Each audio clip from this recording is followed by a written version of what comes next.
2025년 7월 21일 새벽기도에 오신 여러분을 주님의 이름으로 축복하고 환영합니다. 오늘 우리에게 주신 하나님의 말씀은 요한계시록 14장 1절부터 13절까지의 말씀입니다.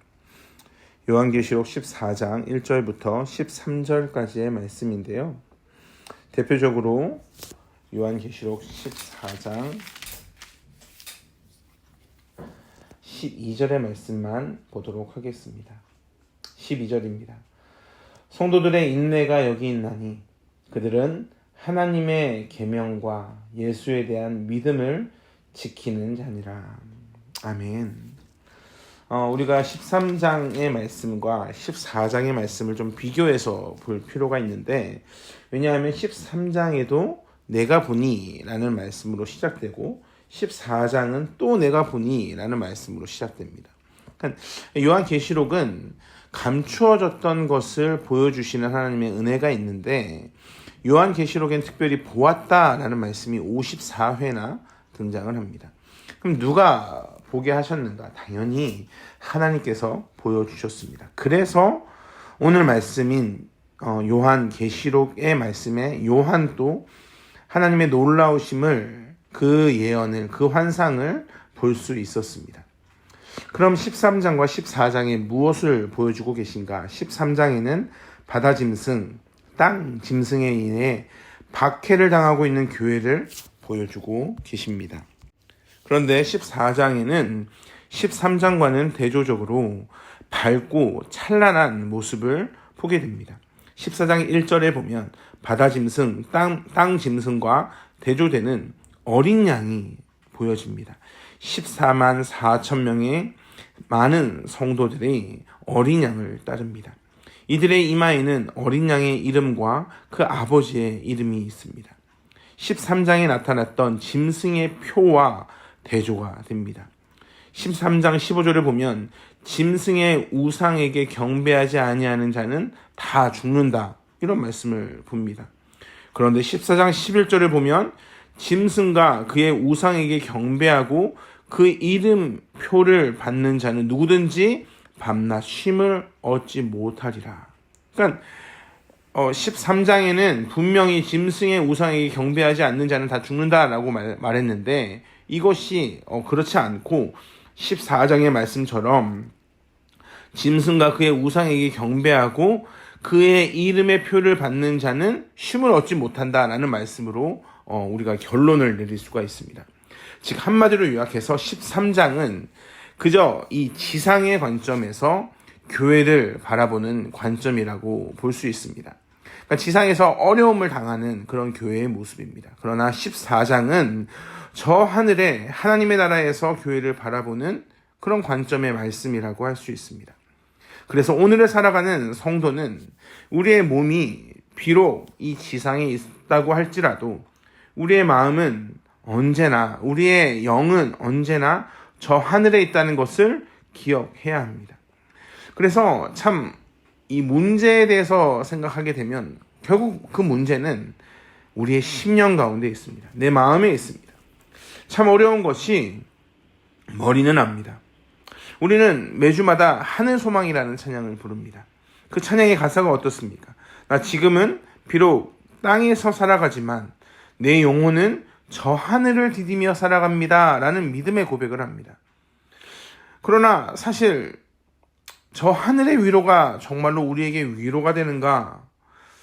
비교가 가득한 세상에서 비난하고 화를 분출하지 않으면 손해를 볼 것 같은 이런 세상에서 하나님의 그 위로를 받고 살아간다는 것이 너무 얼토당토 않게 느껴집니다. 그저 여유를 부리는 것 같습니다. 마태복음 14장 28절과 29절에 보면 이렇게 말씀합니다. 베드로가 대답하되 이르되 주여 만일 주님이시거든 나를 명하사 물 위로 오게 하소서 하니 오라 하시니 베드로가 배에서 내려 물 위를 걸어서 예수께로 가되. 물 위를 걷는 베드로의 모습입니다. 여기서 베드로가 원하는 것이 무엇입니까? 물 위를 걷는 겁니다. 그럼 왜 물 위를 걷고 싶어 합니까? 28절의 말씀에서 그 힌트를 발견할 수 있습니다. 만일 주님이시거든. 즉 베드로는 지금 예수님을 향한 믿음과 열망을 가지고 계신데, 그래서 그 믿음을 확인하고 싶어서 내가 주님과 함께하고 싶은 그 마음의 고백으로 만일 주님이시거든 이 무리를 걷게 할 수 있게 할 수 있지 않습니까? 라는 요청을 하는 겁니다. 그러니까 주님이 명령하시면 불가능한 것이 없다라고 생각하고 있기 때문에 그렇습니다. 그래서 그것을 몸소 경험하고 싶습니다. 이 마음의 고백이 얼마나 귀한 고백입니까? 그런데 그가 왜 넘어집니까? 바람을 보고 빠집니다. 바람이 부는 물 위 어떻습니까? 굉장히 무섭습니다. 파도가 치고 몸을 가두기가 어렵습니다. 몸을 가만히 둘 수가 없습니다. 그 넘실거리는 물 위에서 어떻게 몸을 가누겠습니까? 두려워하지 않는 것이 이상합니다. 그럼에도 불구하고 하나님은 오늘 요한계시록 14장을 통해서도, 또한 마태복음 14장의 말씀을 통해서도 우리에게 동일한 메시지를 주십니다. 넘어질 수는 있습니다.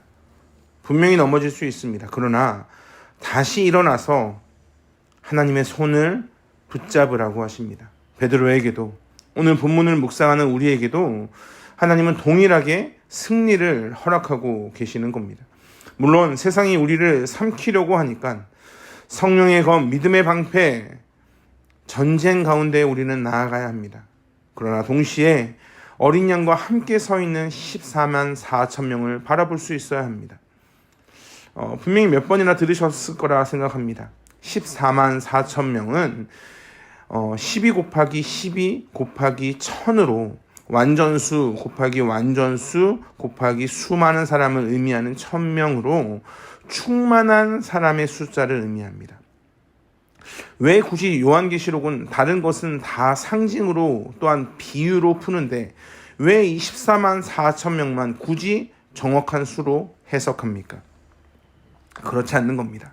수많은 성도들의 인내를 하나님이 지금 격려하고 계십니다. 12절에 우리가 같이 읽었던 말씀, 성도들의 인내가 여기 있나니 그들은 하나님의 계명과 예수에 대한 믿음을 지키는 자니라. 사랑하는 성도 여러분, 이 말씀을 들을 때 마음 가운데 울컥하셨다면 그것은 참 큰 은혜입니다. 여러분이 지금 견디고 있는 영적 싸움의 현장에서 치열하게 싸우고 있다는 증거이기 때문에 그렇습니다. 두 가지 표가 나오지 않습니까? 짐승의 표와 어린 양의 이름과 그 아버지의 이름. 이 표는 그가 어느 진영에 속해 있으며 누구의 소유인가를 나타내는 표입니다.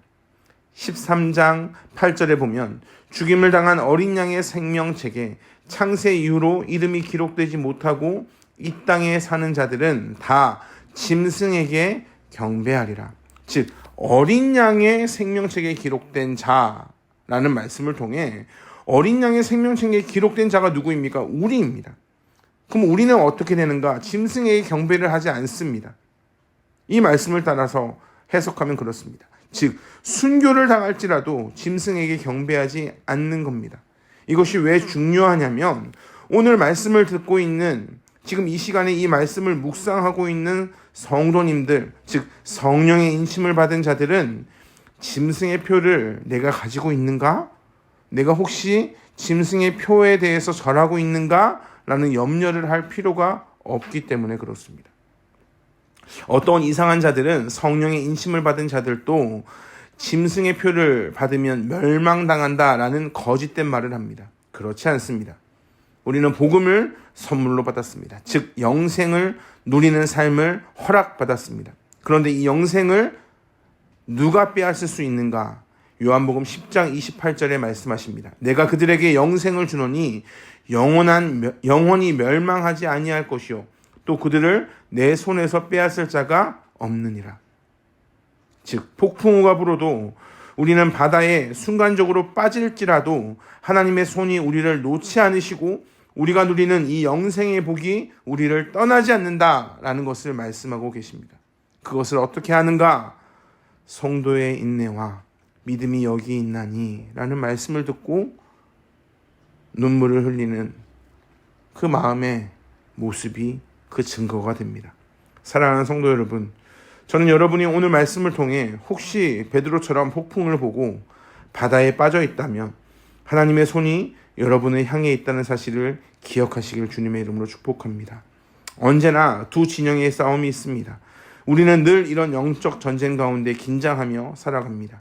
하나님이 내 고통을 모르시는 것 같고 하나님이 나의 모습을 정말로 알고 계신가 헷갈릴 때가 있습니다. 그러나 주님은 우리의 모습을 압니다. 그래서 성도의 인내와 믿음을 보실 겁니다. 지금도 보고 계십니다. 그 은혜와 사랑을 놓치지 않기 위해 오늘 또 말씀으로 하루를 시작하는 여러분의 인생에서 오늘 또 눈을 들어 하나님의 시선으로 여러분의 삶을 재해석하며 하루를 시작하시길 주님의 이름으로 축복합니다. 기도하겠습니다.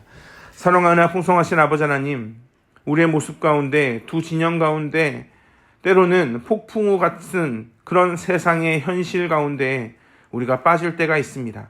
그러나 주님, 믿음으로 물 위를 걷었던 베드로의 모습처럼 하나님, 우리도 여전히 우리를 향해 손을 내밀어 주시는 하나님을 기억하며 오늘 또 전쟁 가운데에서 긴장하며 그러나 하나님의 손을 붙잡는 자에게는 언제나 승리가 있고 하나님이 우리의 인내와 우리의 믿음을 안다는 것을 확신하며 하루하루를 살아가게 하여 주시옵소서.